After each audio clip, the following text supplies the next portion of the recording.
बातम्या आकाशवाणी नागपूर. हेमांगी कुलकर्णी आपल्याला ठळक बातम्या देत आहे. भारत अमेरिका व्यापार करार आणि भारत आणि पाकिस्तानमधल्या मध्यस्थीबाबत अमेरिकेनं अलीकडील लष्करी कारवाई थांबवण्यासाठी कधीही कोणत्याही पातळीवर चर्चा केलेली नाही, असं पंतप्रधान नरेंद्र मोदी यांनी अमेरिकेचे राष्ट्राध्यक्ष डोनाल्ड ट्रम्प यांना स्पष्टपणे सांगितलं आहे.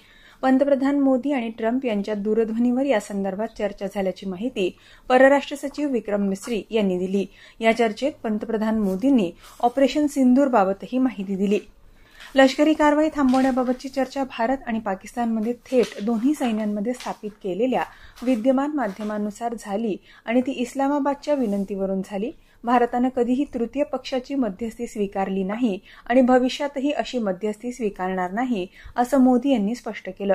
भारत आता दहशतवादाला युद्धाच्या रूपातच बघत असून ऑपरेशन सिंदूर अजूनही सुरूच असल्याचं पंतप्रधान म्हणाले.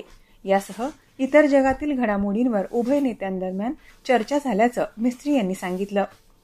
कॅनडामध्ये कानानास्किस इथं झालेल्या G7 संपर्क शिखर परिषदेदरम्यान पंतप्रधान नरेंद्र मोदी यांनी G7 नेत्यांसोबत प्रमुख जागतिक आव्हानं आणि सामायिक आकांक्षांवर फलदायक चर्चा केली. बदलत्या जागतिक सहभाग आणि परवडेल अशी क्षमता यांची खात्री करण्यासाठी ऊर्जा सुरक्षितता, तंत्रज्ञान, पायाभूत सुविधा आणि गुंतवणुकीच्या भविष्यावरील G7 चर्चेत त्यांनी भाग घेतला.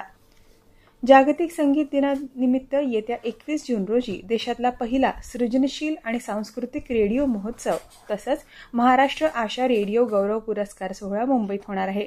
सांस्कृतिक कार्यमंत्री आशिष शेलार यांनी काल मुंबईत पत्रकार परिषदेत ही माहिती दिली. सत्तेसाठी भाजपसोबत जाणाऱ्यांचा विचार न करता नेतृत्वाची नवी फळी तयार करू, असं ज्येष्ठ नेते शरद पवार यांनी स्पष्ट केलंय. ते काल पिंपरी चिंचवड इथं पक्षाच्या मेळाव्यात बोलत होते. कुणाशीही संबंध ठेवू, पण भाजपाशी संबंध असलेले लोक काँग्रेसच्या विचारांचे असू शकत नाही. त्यामुळे अशा संधीसाधूपणाचं राजकारण आपल्याला प्रोत्साहित करायचं नाही, असं पवार म्हणाले. नागपुरात अद्यापही नैऋत्य मोसमी पावसाची प्रतीक्षा लागून राहिली आहे. तापमान कमी झालं असलं तरीही वातावरणातला उकाडा कायम असल्यानं नागरिक त्रस्त आहेत. याबरोबरच हे ठळक बातमीपत्र संपलं. यापुढील प्रादेशिक बातमीपत्र संध्याकाळी 6 वाजता ऐकता येईल. नमस्कार.